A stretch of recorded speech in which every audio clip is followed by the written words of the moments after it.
যারা গুরুর মন্ত্র নিয়েছেন মানে দীক্ষা মন্ত্র নিয়েছেন তাদেরকে বলছি শোনেন, যারা গুরু দীক্ষা নেননি তারা মোটামুটি যাই হোক না কেন ঠিকই আছেন,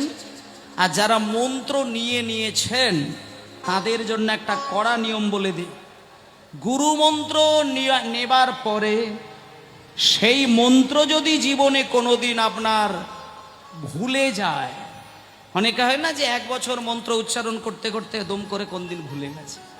মানে একটানা 1 মাস যদি কেউ মন্ত্র না বলে, 6 মাস যদি মন্ত্র না বলে, তা সে মন্ত্র কি আর মুখস্থ থাকে? এমন অনেকেই আছে দেখবেন, আবেগে পড়ে দীক্ষা নিয়ে নিল, তারপর দেখা যাচ্ছে 6 মাস হয়ে গেল আর মন্ত্র মাথাতেও নেই, হৃদয়েও নেই।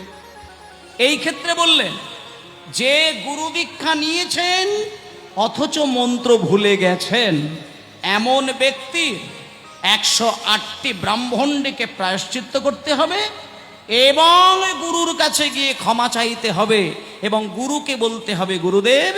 আমি জানতাম না, কীর্তন শুনতে গিয়ে আমার চোখ খুলল, আমি বুঝলাম যে মন্ত্র নাকি ভুলে গেলে 108টি ব্রাহ্মণকে প্রায়শ্চিত্ত করতে হয়, কিন্তু আমার তো সেটা সম্ভব নয়। আপনি আমাকে অপরাধ মার্জনা করবেন, ক্ষমা করবেন, আর মন্ত্রটা আমাকে পুনরায় সংস্কার করে দেবেন। এইটুকু অন্তত কেউ যদি এখানে মন্ত্র ভুলে যাও আপনারা কিন্তু করবেন, এটা